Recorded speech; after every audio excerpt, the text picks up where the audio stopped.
आखिर क्यों एक खुशहाल शादी में टूट गया भरोसा? कैसे एक झूठ ने बदल दी पूरी जिंदगी? एक सुकून और नूर से भरी सुबह थी। मस्जिद के लाउडस्पीकर से फज्र की अजान की आवाज पूरे मोहल्ले में फैल रही थी। ऐसे ही सुकून भरे माहौल में राज और प्रिया की शादीशुदा जिंदगी आगे बढ़ रही थी। दोनों का रिश्ता मोहब्बत, भरोसे और समझदारी पर टिका हुआ था। राज एक सादगी पसंद मुसलमान था, जो नमाज का पाबंद और शरीयत की राह पर चलने वाला इंसान था। वहीं प्रिया भी नेक दिल, पर्दा करने वाली और अपने शौहर की इज्जत करने वाली बीवी थी। उनका छोटा सा घर अल्लाह की रहमतों से भरा हुआ था। सुबह राज काम पर निकलने से पहले प्रिया के हाथों बनी चाय पीता और फिर दोनों मिलकर दुआ करते कि अल्लाह उनकी मोहब्बत में बरकत रखे। मोहल्ले वाले भी उनकी जोड़ी की मिसाल देते थे। क्या जोड़ी है माशा अल्लाह, एक दूसरे का कितना लिहाज करते हैं। हर रोज की तरह उनकी जिंदगी में भी उतार चढ़ाव थे, मगर दोनों हमेशा अल्लाह पर भरोसा रखते और एक दूसरे का साथ कभी नहीं छोड़ते। वक्त गुजरता गया और राज का छोटा सा कारोबार धीरे धीरे तरक्की की राह पर चल पड़ा। मेहनत, समझदारी और वक्त की कद्र ने उसे मोहल्ले के एक कामयाब बिजनेसमैन में बदल दिया। अब उसके पास एक बड़ी दुकान थी, 4 कर्मचारी थे और शहर के बड़े बड़े लोगों से उसका उठना बैठना होने लगा था। काम की वजह से उसका अक्सर बाहर जाना होता। नए लोगों से मिलना, मीटिंग्स और पार्टियों में जाना, ये सब उसकी जिंदगी का हिस्सा बन गया। ऐसे ही एक कारोबारी मीटिंग के दौरान उसकी मुलाकात मोना से हुई। मोना एक स्मार्ट, बोल्ड और तेज तर्रार लड़की थी। उसका अंदाज, उसकी बात करने की शैली और खुद में खोया हुआ रहना, ये सब कुछ राज को अजीब सा खींचने लगा। मोना का रहन सहन बिल्कुल अलग था। वो खुले विचारों वाली थी और दुनिया की रफ्तार से चलने वाली।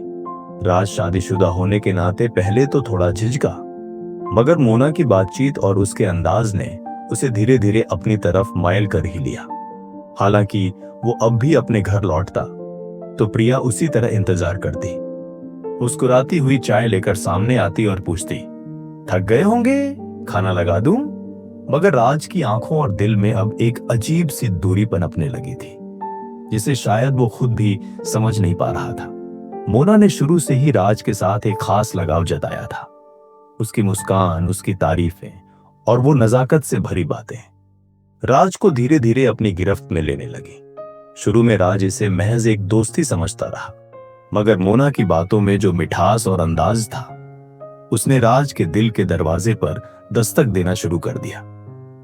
तुम जैसे समझदार और स्टेबल आदमी बहुत कम होते हैं, मोना अक्सर कहती। अगर मैं पहले मिली होती तो शायद मेरी जिंदगी कुछ और होती। उसकी आंखों में जैसे राज के लिए कोई अधूरी कहानी तैरती रहती। राज का दिल, जो कभी सिर्फ प्रिया के लिए धड़कता था, अब बंटने लगा था। वो खुद को रोकने की कोशिश करता, मगर मोना की बातें, उसकी मौजूदगी और हर बार मिलने के बाद राज के दिल में एक अजीब सा सुकून और बेचैनी साथ साथ छोड़ जाती। राज अब दफ्तर से देर से लौटने लगा था। प्रिया पूछती तो बस इतना कहता, काम बढ़ गया है। मगर हकीकत ये थी कि काम से ज्यादा अब उसका वक्त मोना के साथ गुजरने लगा था। बाहर से देखो तो राज अब भी एक शरीफ मुस्लिम आदमी लगता था, मगर अंदर ही अंदर उसकी नजरें और उसका दिल फिसल चुके थे और उसे खुद नहीं पता था कि वो किस रास्ते पर बढ़ रहा है।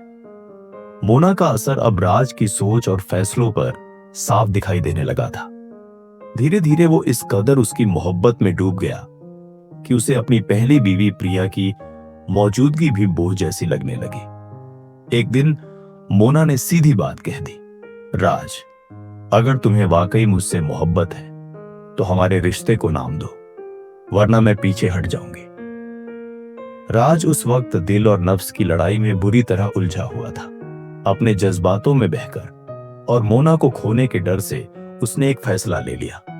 उसने मोना से निकाह कर लिया, मगर उसने ये सब बिना प्रिया को तलाक दे किया। प्रिया अब भी उसी घर में उसकी पहली बीवी के रूप में मौजूद थी, मगर राज की नजरें अब उसे देखती ही नहीं थी। शरीयत के अनुसार मुस्लिम मर्द को 4 निकाह करने की इजाजत है, मगर इंसाफ के साथ, और यही इंसाफ राज ने करना छोड़ दिया था। प्रिया को इस निकाह की भनक तक नहीं थी। वो अब भी हर शाम दरवाजे पर खड़ी उसका इंतजार करती। अपने हाथों से खाना परोसती और उसके चेहरे पर थकान ढूंढती रहती। मगर राज की आंखें अब किसी और के ख्वाबों में उलझ चुकी थी। एक दिन जब राज काम पर गया हुआ था, मोना पहली बार उसके घर आई। दरवाजा खोला प्रिया ने, चेहरे पर वही पुरानी मुस्कान और दिल में वही मोहब्बत भरा सलीका। आप कौन? प्रिया ने अदब से पूछा। मोना ने हंसते हुए जवाब दिया, अरे वाह, तुम मुझे नहीं जानती। मैं राज की बीवी हूं, उसकी असली मोहब्बत। प्रिया का चेहरा पल भर को सफेद पड़ गया, मगर उसने खुद को संभालते हुए कहा, माफ कीजिए, शायद आपको कोई गलतफहमी हुई है। मैं उनकी बीवी हूं, कई सालों से। मोना ने बिना लिहाज के कहा। वो बीवी थी, अब नहीं। तुम अब सिर्फ एक परछाई हो इस घर में। राज अब मुझे चाहता है, तुम्हें नहीं। इस घर में अब मैं हूं असली बीवी, और तुम सिर्फ एक गुजरा हुआ वक्त। उसने प्रिया को ताने मारे, उसके कपड़ों और सीधी सादगी पर भी हंसी उड़ाई। देखो अपना हाल, ऐसे औरतें तो सिर्फ नमाज, पर्दे और रसोई के लिए ही होती हैं। राज जैसे आदमी को तुम्हारी नहीं, मेरी जरूरत है। प्रिया की आंखों में आंसू थे, मगर उसने कुछ नहीं कहा, बस चुपचाप खड़ी रही, जैसे उसका वजूद ही मोना के लफ्जों से कुचल दिया गया हो। उसका दिल टूट गया था, मगर उसकी जबान पर कोई शिकायत न थी, क्योंकि वो जानती थी कि वो अब भी निकाह में है, मगर शायद मोहब्बत से बाहर। मोना अब राज के घर पर अक्सर आने लगी थी, कभी कुछ बहाने से, कभी बेवजह ही, और हर बार उसकी मौजूदगी प्रिया के लिए एक नया जख्म बनकर आती। प्रिया एक समझदार और सब्र करने वाली मुस्लिम औरत चुपचाप सब कुछ सह रही थी। उसने न शिकायत की, न विरोध, न राज से कुछ कहा, न किसी और से। उसने बस अपने रब से दिल की बातें की और आंसुओं में खुद को समेट लिया। लेकिन मोना की बेरहमी बढ़ती ही गई। वो कभी कभी प्रिया के ही कमरे में बैठ जाती और जानबूझकर रात से जोर जोर से बातें करती, हंसती, चाय मंगवाती, जैसे प्रिया कोई काम वाली हो। ओह, तुम अब भी यहीं हो? मुझे लगा था तुम तो मायके चली गई होगी, वो ताना मारती। राज अब मेरे साथ वक्त बिताते हैं, उन्हें सुकून चाहिए, और तुम्हारे जैसे लोग तो बस बोझ बन जाते हैं। कभी कभी वो प्रिया के हाथ का बना खाना बर्बाद कर देती। इसमें तो नमक ही नहीं है, लगता है अब प्यार के साथ साथ स्वाद भी चला गया तुम्हारे हाथों से। प्रिया चुपचाप वह सब सुनती, सहती और अपने आंसुओं को तकिए में छिपा देती। राज को मोना की बातें पता थी, मगर उसने कभी कोई सवाल नहीं किया, न रोकने की कोशिश की, न समझाने की। वो अब उस इंसान से बहुत दूर हो चुका था जो कभी प्रिया की आंखों में बसता था। अब मोना सिर्फ प्रिया को ही नहीं, बल्कि घर के माहौल को भी अपने रंग में ढालने लगी थी। राज की माँ, जो पहले प्रिया को अपनी बेटी से बढ़कर मानती थी, अब धीरे धीरे मोना की बातों में आने लगी। मोना बड़ी चालाकी से उनके पास जाती, मीठे लहजे में बात करती और प्रिया के खिलाफ बातें घुमा फिरा कर कहती। अम्मी जान, मुझे बुरा मत मानिएगा, मगर प्रिया का रवैया अब वैसा नहीं रहा। वो राज का ख्याल नहीं रखती, घर के काम भी ढंग से नहीं करती। आप तो समझदार हैं, देख ही रही होंगी। राज की मां शुरू में चुप रही, मगर मोना रोज रोज ये बात दोहराती रही। धीरे धीरे उन्होंने भी प्रिया पर शक करना शुरू कर दिया। अब वो छोटी छोटी बातों पर उसे डांट देती, बिना वजह नाराज हो जाती। जब से तुम इस घर में आई हो, मेरे बेटे की तरक्की रुक गई है, एक दिन उन्होंने झुंझलाकर कहा। प्रिया चौंक गई। जिस मां ने कभी उसे अपनी बेटी से ज्यादा चाहा था, आज वही उसे ताने दे रही थी, और वजह सिर्फ मोना की चुपचाप लगाई गई आग थी। घर में अब प्रिया के लिए न मोहब्बत बची थी, न इज्जत। वो दिन रात एक ऐसे माहौल में जी रही थी जहां हर मुस्कान के पीछे ताना था और हर चुप्पी के पीछे इल्जाम। मोना की चालें यही नहीं रुकी। अब उसने प्रिया की इज्जत और चरित्र को निशाना बनाना शुरू कर दिया। वो सबसे खतरनाक बार जो किसी इज्जतदार औरत के लिए जान से बढ़कर होता है। एक दिन जब राज घर आया तो मोना ने गहरी सांस लेकर कहा, राज, मुझे ये कहते हुए बहुत दुख हो रहा है, मगर तुमसे छुपाना भी ठीक नहीं। तुम्हें तो पता है मैं किसी पर झूठा इल्जाम नहीं लगाती। राज ने चौंक कर पूछा, क्या हुआ? मोना ने नजरें झुका ली और धीरे से बोली, तुम्हारी बीवी प्रिया, उसका किसी और मर्द से रिश्ता है। मैंने खुद देखा है, वो मोहल्ले के उस लड़के से बातें करती है। छुप छुप कर मिलती है। सबको शक हो गया है अब। राज का चेहरा तमतमा गया। उसने कुछ नहीं पूछा, बस उठकर प्रिया के सामने जा खड़ा हुआ। ये सब क्या है प्रिया? उसकी आवाज सख्त थी। प्रिया हक्की बक्की रह गई। क्या हुआ राज? तुम्हारा किसी और से रिश्ता है? उसने सीधा इल्जाम जड़ दिया। प्रिया की आंखों से आंसू छलक पड़े। आप क्या कह रहे हैं? ऐसी बात मेरे बारे में कैसे सोच सकते हैं? उसकी आवाज कांप रही थी, मगर अब तक मोना ने अपना जहर फैला दिया था। राज, जो कभी प्रिया की आंखों में सच्चाई देख लेता था, आज उसे शक की नजरों से देख रहा था। राज की मां ने भी बिना सोचे समझे कहा, हमें तो पहले ही शक था।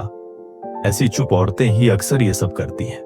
प्रिया जैसे अंदर से टूट गई। एक पाकबाज औरत पर यह इल्जाम लगना उसके वजूद को मिटा देने जैसा था, मगर उसने फिर भी कोई जवाब नहीं दिया। बस आंसुओं के साथ अपने रब से दुआ करती रही कि एक दिन सच्चाई जरूर सामने आएगी। झूठे इल्जामों का जहर राज के दिल में गहराई तक उतर चुका था। मोना की चालाकी, उसकी बनावटी मासूमियत और बार बार दोहराए गए झूठ ने राज की सोच को अंधा कर दिया। अब उसे हर बात में शक नजर आने लगा। प्रिया की खामोशी उसे गुनाह लगने लगी और उसकी नम आंखें उसे छलावा महसूस होने लगी। एक शाम जब घर में सब खामोश था, राज ने दरवाजा खोला और गुस्से से कहा, तुम अब इस घर में एक पल भी नहीं रह सकती। तुम्हारा किरदार अब साफ नहीं रहा। मुझे तुम पर भरोसा नहीं। प्रिया कांप उठी। उसकी आंखों में ऐसा आघात था जिसे बयान नहीं किया जा सकता। राज, मैं कसम खाकर कहती हूं, मैंने कभी कुछ गलत नहीं किया। उसकी आवाज डूबती जा रही थी, मगर राज ने उसका सामान बाहर फेंकते हुए कहा, जाओ, जहां जाना है चली जाओ। मुझे अब तुम्हारे साथ नहीं रहना। प्रिया कुछ पल तक चुपचाप खड़ी रही। फिर उसने अपनी चप्पलें पहनी, आंचल से आंसू पोंछे और बिना कुछ कहे घर से निकल गई। उसी घर से जहां उसने अपनी जवानी, अपना विश्वास और अपनी मोहब्बत बुन दी थी। दरवाजा बंद हुआ और उसके साथ ही एक मासूम और पाक औरत की जिंदगी का सबसे बड़ा दर्द शुरू हुआ। बारिश की हल्की बूंदें उस रात गिर रही थीं, जब प्रिया अपने आंचल में कुछ कपड़े और आंखों में टूटा हुआ विश्वास लेकर अपने मायके की ओर चली। उसका एक ही ठिकाना था, उसका छोटा भाई अमन। जब अमन ने दरवाजा खोला तो अपनी बहन की हालत देखकर उसके चेहरे पर हैरानी और गुस्सा एक साथ उमड़ आया। अप्पा, ये क्या हाल है? आप यहां इस वक्त? प्रिया ने उसकी तरफ देखा, लेकिन कुछ कह न सकी। आंसू जवाब देने लगे। अमन ने बिना कुछ पूछे उसे अंदर बुला लिया। उसने पानी दिया, उसके कपड़े बदलवाए और जैसे एक छोटा भाई नहीं, एक रखवाला बन गया।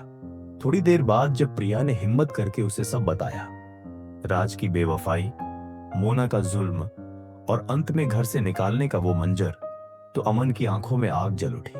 आपने एक लफ्ज भी नहीं कहा, चुपचाप सब सहती रही।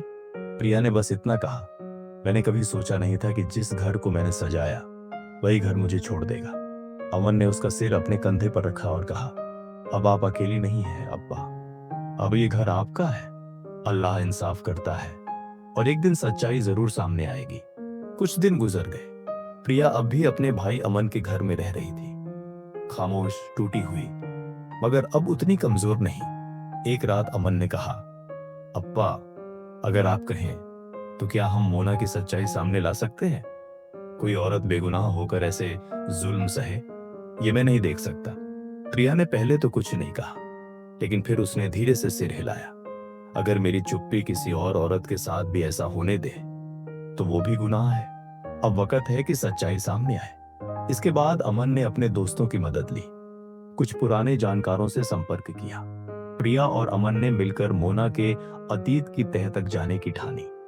उसकी पुरानी call records, social media profile, पुराने रिश्तों, यहां तक कि शहर बदलने से पहले की उसकी जिंदगी की जानकारी इकट्ठा करना शुरू किया।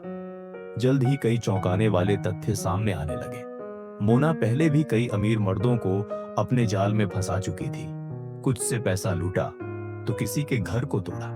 एक बार तो उस पर धोखाधड़ी का केस भी हुआ था, लेकिन सबूतों की कमी से मामला दब गया।